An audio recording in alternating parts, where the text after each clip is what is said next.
A paz do Senhor, queridos e amados irmãos. Meu nome é Antônio Januário. Venho trazendo mais esta participação para a Escola Bíblica Dominical. Nossa lição é a lição da CPAD, que tem por título esse trimestre O Verdadeiro Pentecostalismo, a atualidade da doutrina bíblica sobre a atuação do Espírito Santo. Primeiro trimestre do ano 2021. Este vídeo é para conclusão. Já tem um vídeo gravado nesta aula. E para conclusão deste assunto maravilhoso, desta lição de número 2, vou aqui então resumindo. O Espírito Santo consola e ensina. Ponto 2 da nossa lição. O texto bíblico básico está em João, capítulo 16, do versículo 7 ao 13. E nós vamos então aqui resumindo este comentário a partir do ponto 2. O Espírito Santo consola e ensina.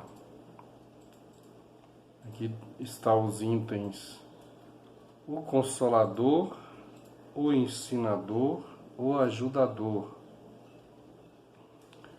Então diz: o Consolador é enviado pelo Pai em nome de Jesus para ensinar os discípulos e fazê-los lembrar de tudo que o Filho ensinou e para testificar dele. O Consolador, vimos na lição passada a base bíblica da consubstancialidade do Consolador, o Espírito Santo com o Filho. O termo grego parácletos vem da preposição para, ao lado de próximo, e do verbo kaleo, chamar, convocar, de modo que essa palavra significa defensor, advogado, intercessor, auxiliador, ajudador, paracleto. Esse vocábulo só aparece 5 vezes no Novo Testamento, 4 vezes se refere ao Espírito Santo. João 14, 16 a 26 e João 15, 26 e 16, versículo 7. E uma ao Senhor Jesus, traduzido por advogado, em 1 João 2, 1. A ideia de paráclitos é de alguém chamado para estar ao lado, para ajudar. A tradução consolador é mais apropriada no contexto da promessa anunciada por Jesus no Evangelho de João. O Ensinador. O Espírito Santo é alguém como Jesus, da mesma substância, glória, poder e majestade, razão pela qual o Senhor se refere a ele como outro Consolador, alguém com as mesmas prerrogativas do Filho. Jesus disse que o Pai ensina. João 6,45. O ensino era parte do ministério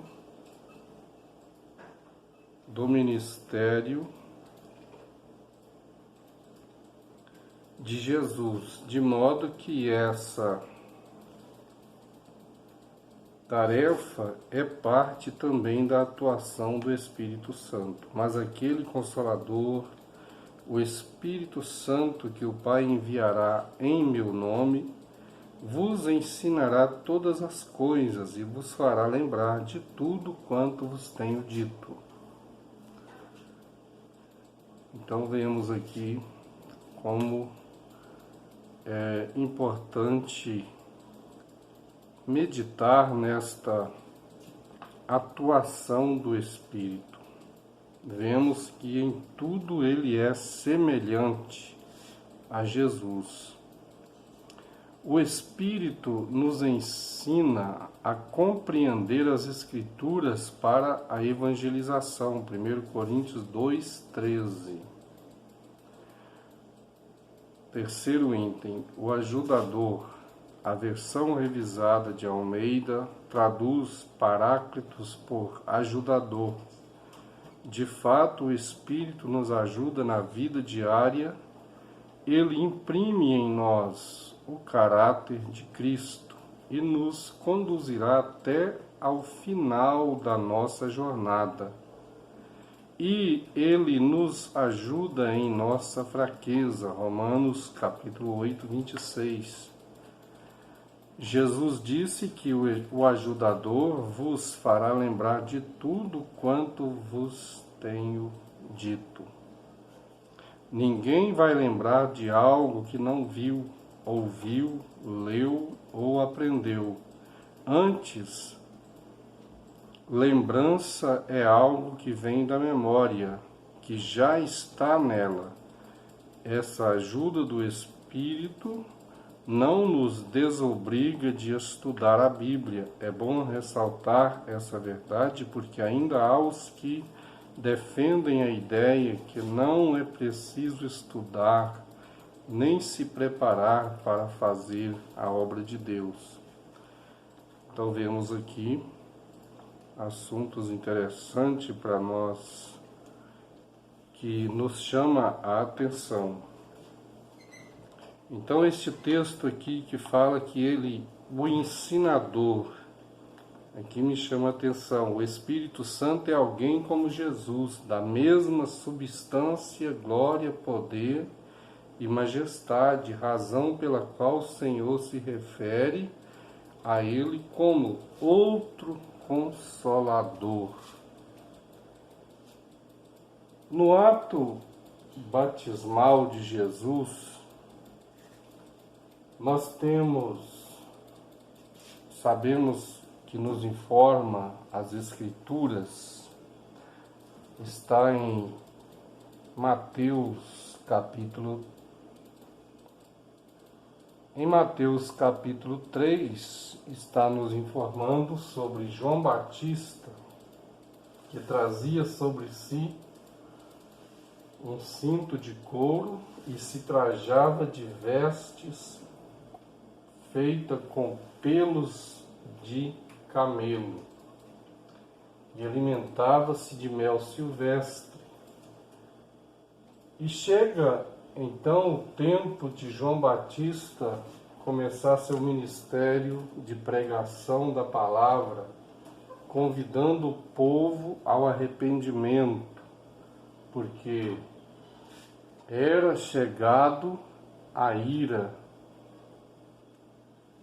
estava chegado o juízo, e que os homens arrependessem dos seus pecados e fossem por ele batizados.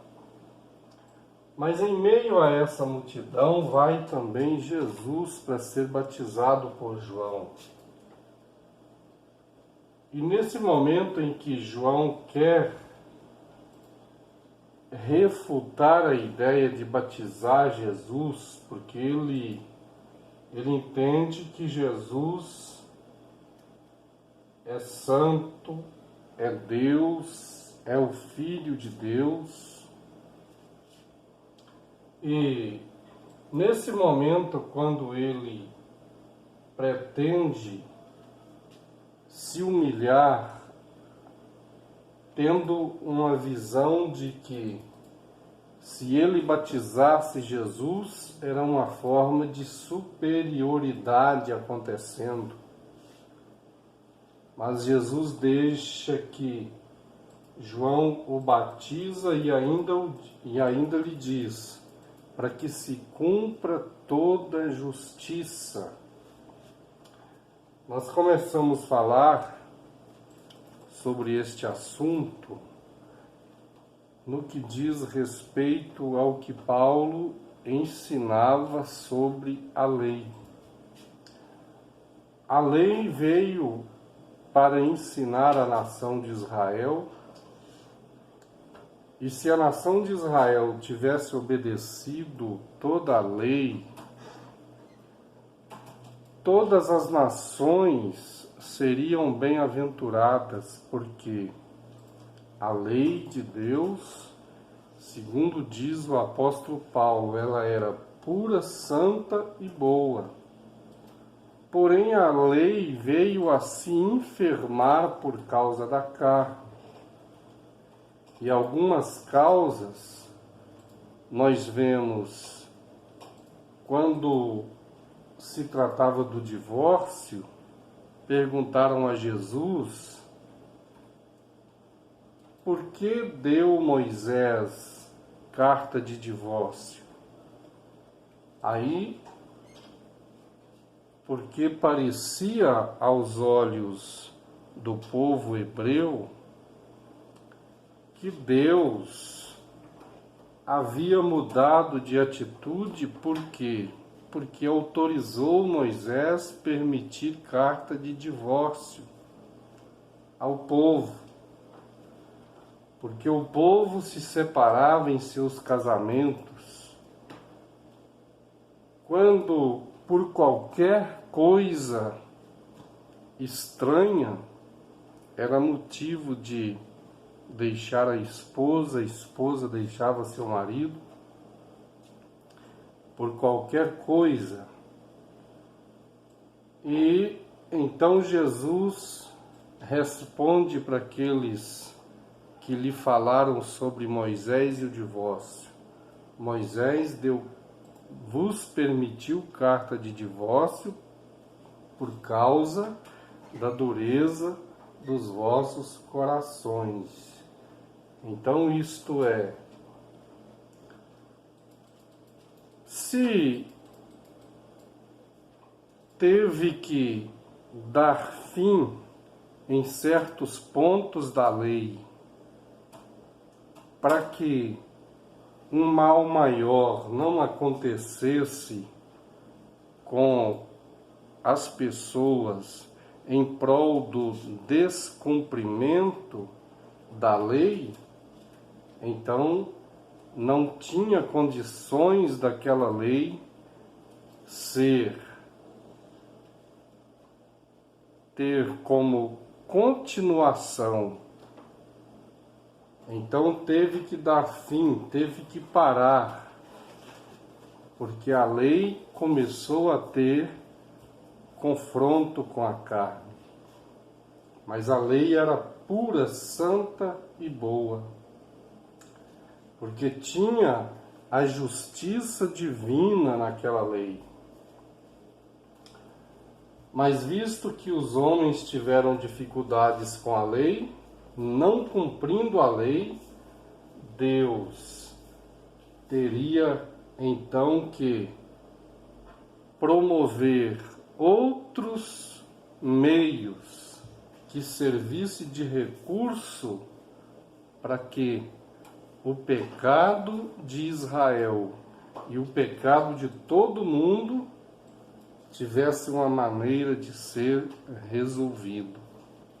Então, por isso, Jesus foi enviado.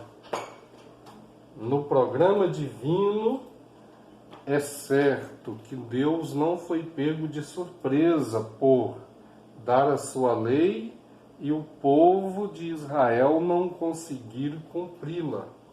Deus não foi pego de surpresa, porque já era do propósito divino e na onisciência de Deus, ele já sabia que seu filho teria que morrer para resgatar o pecador, para banir de uma vez por todas a estrutura do pecado.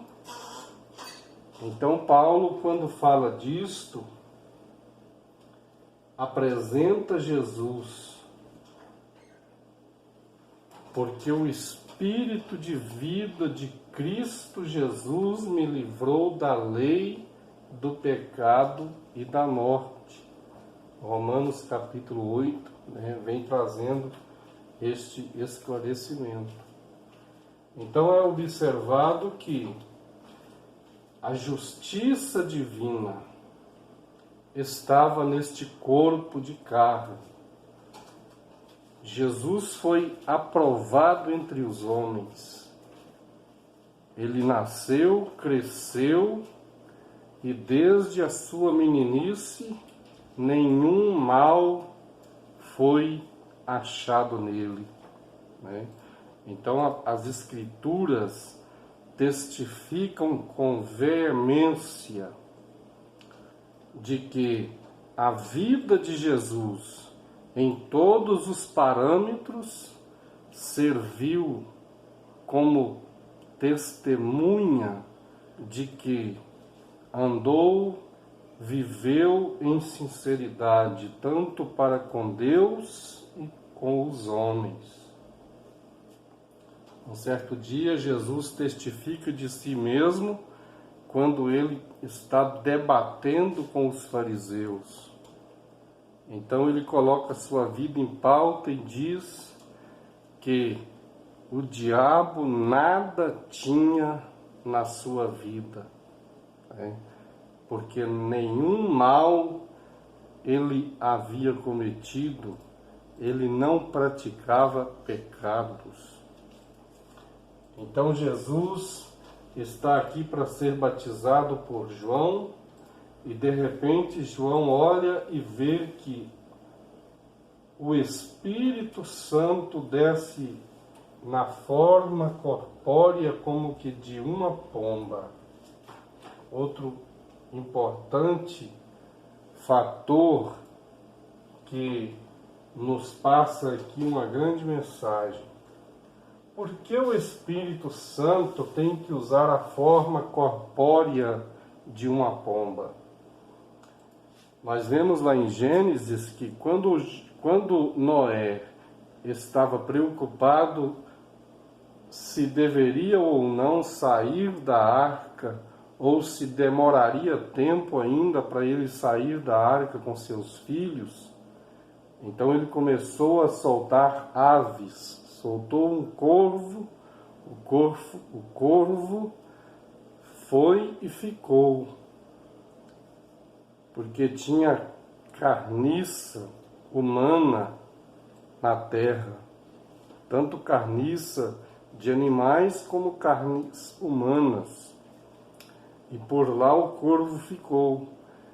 Mas quando ele solta a pomba vai, volta, e depois ela vai de novo e traz um galho, um ramo de oliveira para Noé. Então ele entende. Então a pomba, já desde o início, ela já vem sendo um animal que transmite mensagem. E a mensagem que esta forma que o Espírito usa para que no ato batismal João pudesse estar sendo mais uma vez aqui recebendo uma confirmação, além de ver que o Espírito desceu na forma corpórea como de uma pomba, ele ouve ainda de uma nuvem sair uma voz que dizia: "Este é meu filho amado". Mas por que uma pomba? Aí nós aprendemos também no capítulo 4 do livro de Levítico que aquele casal, ou seja, a família mais pobre de Israel, que não podia apresentar uma cabra ou um cordeiro pelo seu pecado, porque eles deviam levar um efa de farinha com um casal de pombas ou um par de rolas. Então a pomba era um animal que todos tinham facilidade de ter. E outra coisa interessante é que quando se vê a natureza desta ave, é uma natureza mansa, não é agressiva, né? E outro fator interessante é que o Espírito Santo, ao ver que tem que descer para ministrar unção e transmitir mensagem confirmatória para o profeta João, o Espírito Santo certamente entende aqui a necessidade de manifestar de forma humilde. Isto aqui é uma grande mensagem, porque se ele vê que ali está, na pessoa de Jesus, o Filho de Deus, ele sabe que o Filho de Deus era mesmo como ele, porque desceu da glória.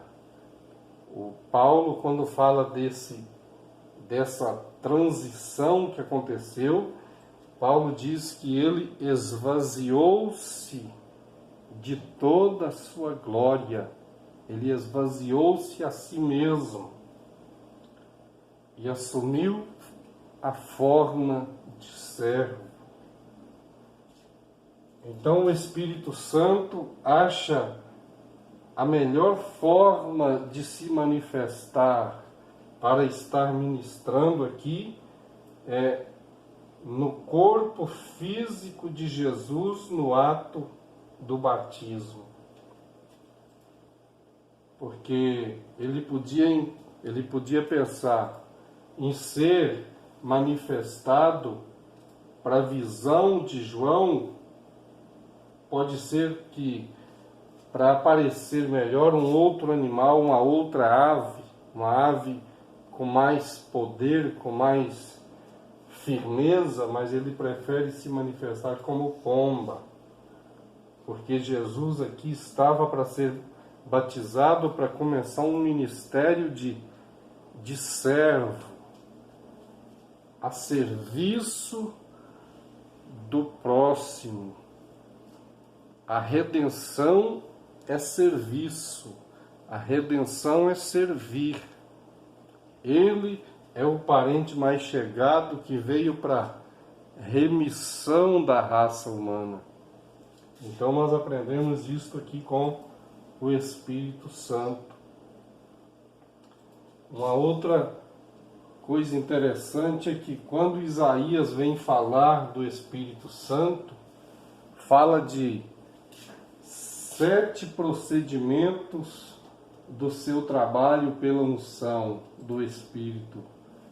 Então ele me ungiu para pregar boas novas aos mansos, enviou-me a restaurar os contritos de coração, a proclamar liberdade. 7, são 7. Isaías capítulo 61, Isaías capítulo 61 fala dos 7 procedimentos da unção do Espírito, e Isaías capítulo 11 fala aqui das 7 características do Espírito. Então, 7 procedimentos com 7 características. Então, fala aqui que ele é um grande sabedor, ele é o Espírito de sabedoria, é o Espírito do Senhor, é o Espírito de conselho, de inteligência, de fortaleza, de conhecimento, de temor do Senhor. E por que então manifestar como pomba? Um animal simples e manso, para se colocar junto, né? A gente vê o Espírito Santo nesta forma de manifestação, se colocando junto, do mesmo tamanho. Nós aprendemos em uma aula aí sobre a equidade. A equidade é quando a gente trabalha e pensa da mesma forma. Pensamos da mesma forma, do mesmo tamanho. Ninguém é maior do que ninguém na casa do Senhor, na casa de Deus. Então o Espírito Santo, ele passa aqui esta ideia. As imagens nas Escrituras Sagradas são formas de mensagens. Então é por isso que somos recomendados a ler a palavra de Deus, meditar nas Escrituras, porque são elas que testificam de Jesus. Não só as palavras, mas também as imagens, as encenações. Grandes mensagens procedem das encenações. E aqui o que João viu foi uma encenação. Da nuvem ouviu a voz do Pai, e da pomba ele entendeu que é o Espírito Santo. Então ele podia compreender que algo novo estava acontecendo na humanidade no meio de seus dias, para que se cumpra toda a justiça. Vamos aqui ainda já encerrando, nossos minutos correm. O terceiro ponto de nossa lição diz: o Espírito Santo reprova e convence o mundo. Uma vez realizada a obra da redenção, o Espírito veio para convencer o mundo do pecado, da justiça e do juízo, da salvação. A salvação está à disposição de todos, mas há a necessidade de alguém persuadir a humanidade. Esse alguém é o Espírito Santo. O Espírito Santo convence o mundo do pecado. A ideia do verbo convencer é persuadir. Isso é observado em outras passagens do Novo Testamento. O Espírito Santo que convence e persuade o mundo do pecado. Jesus disse: pecado e não pecados. Isso porque ele não está falando de alguns pecados ou transgressões específicas. Romanos 3:23, mas da incredulidade, isso é, o pecado, do pecado porque não crê em mim. Antes mesmo que alguém cometa alguma coisa, Jesus havia dito que tal pessoa já estava condenado. João 3:18.